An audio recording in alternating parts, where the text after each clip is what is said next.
Tyler. Tyler. Baby, hi.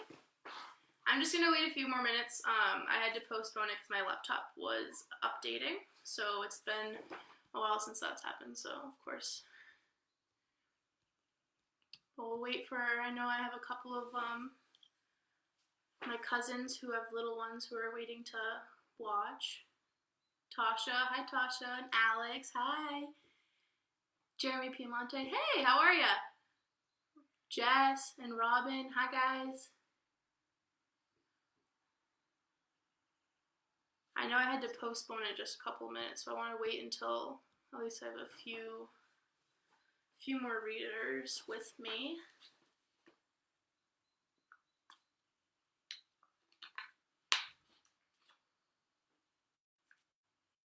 Hey Doodle.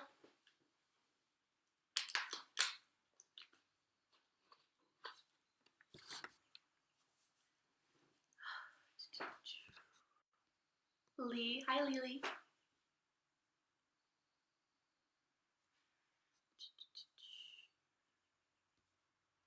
Chrissy, hi Chrissy, thanks for watching. We're at 12 viewers, that's good, awesome. Yesterday's went so well. It has, I think, 1.1 or 1.2 thousand views. It has 40 shares or so. So thank you for all the people who shared and watched that. I appreciate it. I hope a lot of little kids got to hear a story. I mean, I'm planning on doing this every day at 3, although I had to postpone it. Sorry again about that. But, oh, Sherry, hi! Hey, Katie! 18, awesome, okay. What time is it? 3:13? 2 more minutes and then I'll start reading, okay? Since I said that I would do it at 3:15. Yesterday we read Pete the Cat, the Great Leprechaun Chase. Today we're reading the Sneetches. And I didn't notice it has other stories in it too, so it has 2 more stories in there as well, so I'll be able to use this book a couple more times. And then I have a couple more Pete the Cat books, and I ordered some on Amazon. I can add them to my collection in my classroom for next year and everything too. So I got The Giving Tree. I remember growing up, that was like my favorite book to get read, like to have read to me and everything. So 20 people watching. Hello people, thank you for coming and watching me read. I really appreciate all the support. You have no idea how overwhelmingly like blessed I am. Like I am so happy that people are enjoying this. All right, so I'm gonna start reading, and remember if you missed the beginning or anything like that, you can always watch it back. That's the joy of Facebook Live here. It saves right onto my account, and I'm sure it'll be shared and everything too, so you can always watch. But we have the Sneetches. Okay. Now, the star-belly Sneetches had bellies with stars. The plain-belly Sneetches had none upon theirs. Those stars weren't so big, they were really so small, you might think such a thing wouldn't matter at all. Yesterday I noticed I wasn't putting the full picture on there, so that's that. But because they had stars, all the star-belly Sneetches would brag. We're the best kind of Sneetch on the beaches. With their snoots in the air, they would sniff and they'd snort. We'll have nothing to do with the plain-belly sort. And whenever they met some, when they were out walking, they'd hike right on past them without even talking. When the star-belly children went out to play ball, could a plain belly get in the game? Not at all. You only could play if your bellies had stars, and the plain belly children had none upon theirs.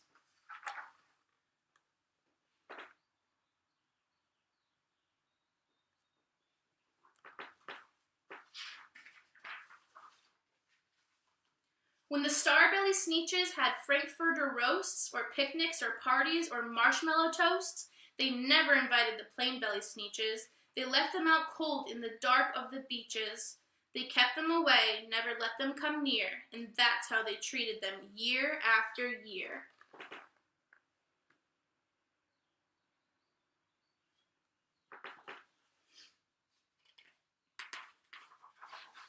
Let me know if I'm going too fast with the pictures or anything too. I can always show them back too. Then one day, it seems, while the plain-belly Sneetches were moping and doping along on the beaches, just sitting there wishing their bellies had stars, a stranger zipped up in the strangest of cars.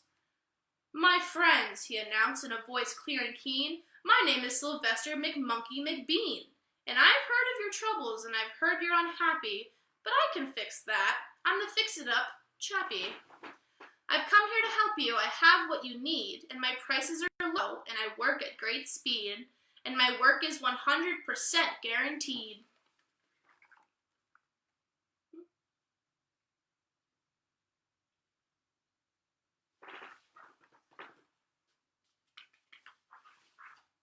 Then quickly Sylvester McMonkey McBean put together a very peculiar machine. And he said, "You want stars like a starbelly Sneetch? My friends, you can have them for $3 each.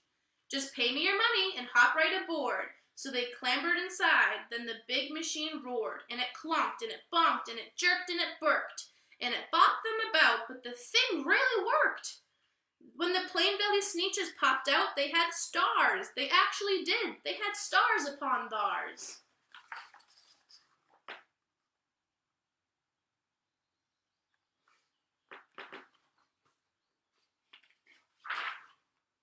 Then they yelled at the ones who had stars from the start. "We're exactly like you. You can't even tell us apart. We're all just the same now, you snooty old smarties, and now we can go to your Frankfurter parties." "Good grief," groaned the ones who had stars at the first. "We're still the best Sneetches, and they are the worst. But now, how in the world will we know," they all frowned, "if which kind is what, or the other way around?"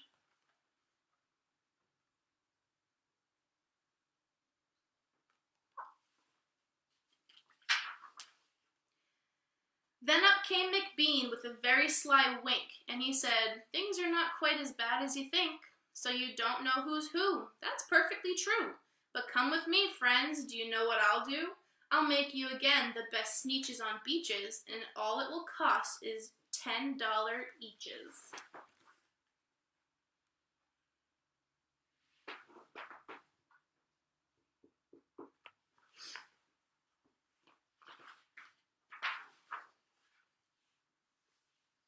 "Belly stars are no longer in style," said McBean.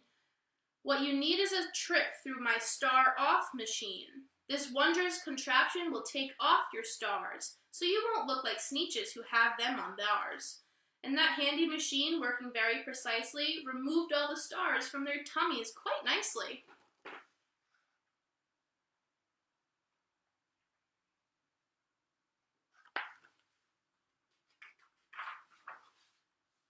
Then with snoots in the air they paraded about, and they opened their beaks and they let out a shout. "We know who's who, now there isn't a doubt. The best kind of Sneetches are Sneetches without." Then of course those with stars got all frightfully mad. To be wearing a star now was frightfully bad. Then of course old Sylvester McMonkey McBean invited them onto his star-off machine. Then, of course, from then on, as you probably guessed, things really got into a horrible mess.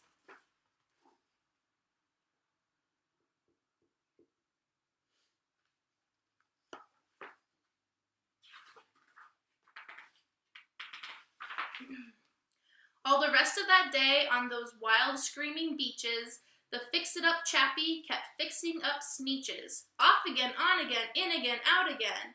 Through the machines they raced round and about again, changing their stars every minute or two. They kept paying money. They kept running through, until neither the plain nor the starred bellies knew whether which one was what, or what one was this one, or which one was what one, or what one was who.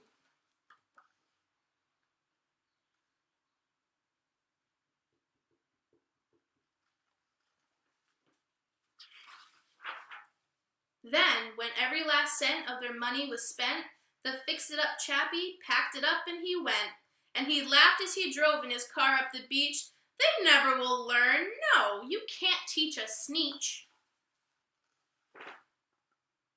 He has all that money.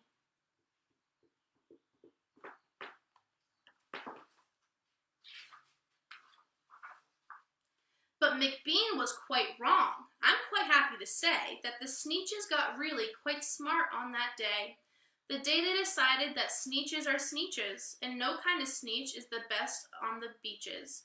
That day, all the Sneetches forgot about stars, and whether they had one or not upon theirs.